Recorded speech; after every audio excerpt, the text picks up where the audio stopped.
عثمان بن ابی طلحہ، میں چند ایک مثالیں دے رہا ہوں۔ آپ نے کہا عثمان بن ابی طلحہ کے ہاتھ میں بیت اللہ کی چابی ہوتی تھی، بنو عبد الدار۔ آپ نے کہا عثمان بیت اللہ میں جانا ہے، کھول دو۔ مکے کی بات ہے، انہیں بڑے تنک کے تکبر سے کہا بڑا آیا اندر جانے والا ہے، چل چل۔ تو آپ نے مسکرا کے فرمایا پھر وہ کیا دن ہوگا جب یہ چابی میرے ہاتھ میں ہوگی؟ وہ کہنے لگا قریش یہ دن کبھی نہیں دیکھیں گے کہ تیرے ہاتھ میں چابی۔ مکہ فتح ہو گیا، عثمان بھاگ گئے، ان کا میرا سر لے جانا ہے، بھاگ گئے۔ تو آپ نے حضرت علی کو بھیجا کہ جاؤ ڈھونڈ کے لاؤ، چابی بھی لے کر اسے پکڑ کے لاؤ۔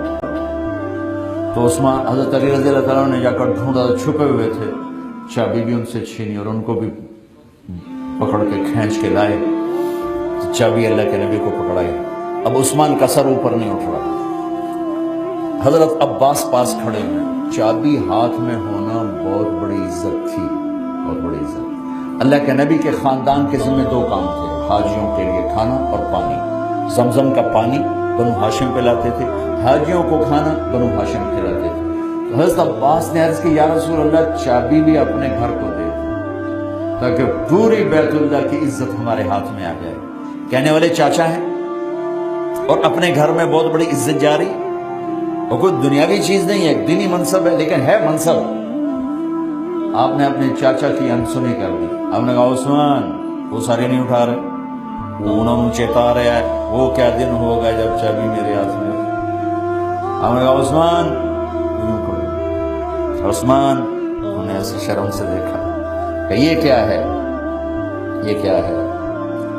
یہ چابی ہے جو میں نے کہا تھا وہ کیا دن ہوگا جب یہ چابی میرے ہاتھ میں ہوگی۔ تو نے مجھے بیت اللہ میں نہیں جانے دیا تھا اور میں یہ چابی تجھے دے رہا ہوں، قیامت تک تیری نسل میں رہے گی اور کسی کے پاس نہیں۔ آج تک حضرت عثمان کی نسل میں چابی آ رہی ہے، آج تک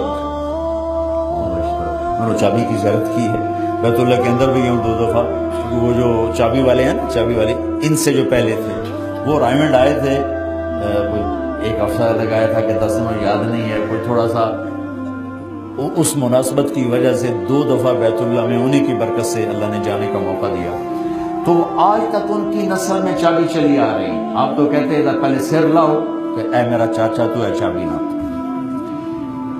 تو آپ فرد جرم دیکھو اور اپنے نبی کا طریقہ دیکھو، اپنا فرد جرم دیکھو، ساڑا خود سانو سلام ہی نہیں کرو، ساڑا حال ہی نہیں کرو، میں قرضہ مانگے دیتا ہی کوئی نہیں۔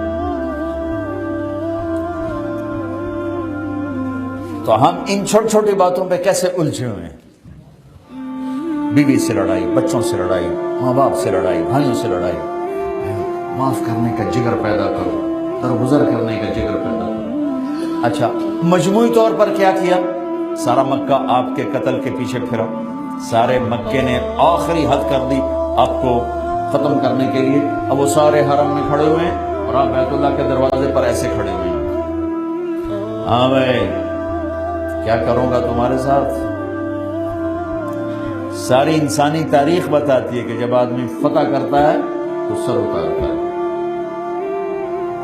یہ تیمور تھا، تیمور یہ دنیا کا آخری، دنیا میں 4 بڑے فاتح گزرے ہیں، 4، ایک چنگیز خان، ایک محمود غزنوی، ایک سکندر یونانی اور ایک تیمور۔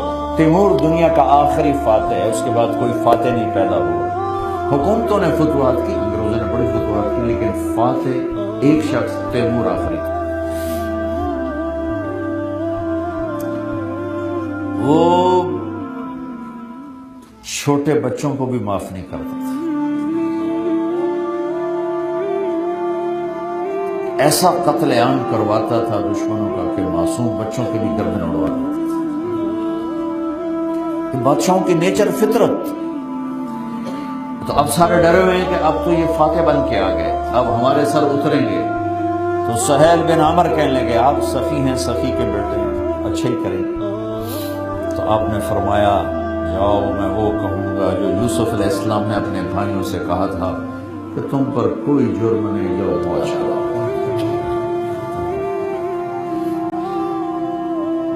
آپ طواف کر رہے ہیں تو سہیل بن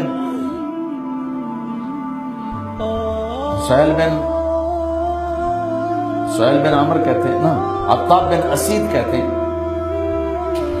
شکر آپ نے حضرت بلال سے کہا اذان دو اذان دو، تو بلال رضی اللہ عنہ اوپر چڑھے چھت کے بیت اللہ میں اذان دی، تو سہیل بن عمر کہنے لگے اس کو کوئی اور ملا ہی نہیں کالے کے سوا اذان دینے کے لیے، حرم میں بیٹھے ہوئے آپ طواف کر رہے۔ عطاب بن اسید کہنے لگے شکر ہے بابا میرا باپ پہلے ہی مر گیا، اس نے یہ تماشا دیکھے گا۔ صفوان بن امیہ کہنے لگے اگر یہ سچا ہوتا تو میں مان ہی جاتا۔ ابو سفیان بھی بیٹھے تھے، کہنے لگے بابا میں کچھ نہیں کہتا، ورنہ یہ پتھر بھی بتا دے گا ہم کیا باتیں کر رہے ہیں، یہ اتنا بڑا اس کے پاس کوئی علم ہے، ٹھیک ہے۔ تو اب تو مکہ فتح ہو چکا ہے، آپ ان سب کی مشقیں کسوا کے سر لاؤ نہ پہلے نہ، انہوں نے حالگی کلمہ دا یقین نہیں آ رہے۔ تو آپ طواف کرتے کرتے کرتے کرتے کرتے جب ان کے قریب آئے نا تو وہ چاروں بیٹھے ہوئے تھے، تو آپ کھڑے ہو گئے، آپ نے کہا بھائی کیا باتیں ہو رہی ہیں؟ وہ کچھ نہیں، بس ہم ہی اپنی گلا گلا کر رہے ہیں۔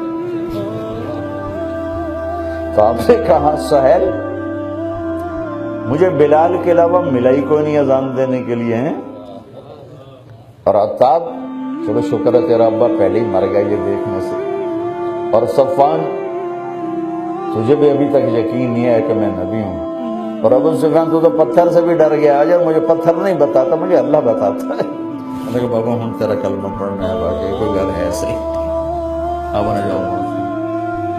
آپ اپنے نبی کا صرف دیکھو، معاف کرنے کی کتنی طاقت، تو اس کا ہم ہزارواں حصہ لیں گے کہ ہم معاف کرنا سیکھیں، اپنے حقوق کی جنگ لڑیں، بیوی کہے میرا حق یہ ہے، خامند کہے میرا حق یہ، اولاد کہے میرا حق ہے، ماں باپ کہے میرا حق ہے، اپنے حقوق کی قربانی دینا اپنا طریقہ زندگی بنا لو، اوروں کے لیے قربان ہونا اپنی زندگی کا طریقہ بنا، اوروں کو قربان نہ کرو، خود قربان ہوتے چلے جاؤ۔ میرے رب کی قسم اللہ ایسے اٹھائے گا کہ دنیا کی کوئی طاقت آپ کو پست نہیں کر سکتی، اور اللہ ایسی لذت دے گا کہ اپنی چاہت پوری کرنے میں وہ مزہ نہیں ہوگا جو چاہتیں قربان کرنے کا مزہ پاؤ گے۔ پی جائے یوم کی تلخی کو بھی ہنس کے ناصر، غم کے سہنے میں بھی قدرت نے مزہ رکھا۔ نہ کر لبوں کو سی عشق ہے دل لگی نہیں، سینے پہ تیر کھائے جا اور ایک قدم بڑھائے جا، یعنی زبان حال سے کہہ دے کہ ہاں ستائش۔ لوگوں کے لیے جھک جانا، اس میں وہ مزہ ہے جو سر اٹھانے میں نہیں ہے، اللہ کی رضا کے لیے، اللہ کی رضا کے لیے۔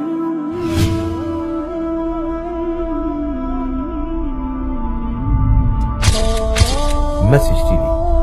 This is your channel.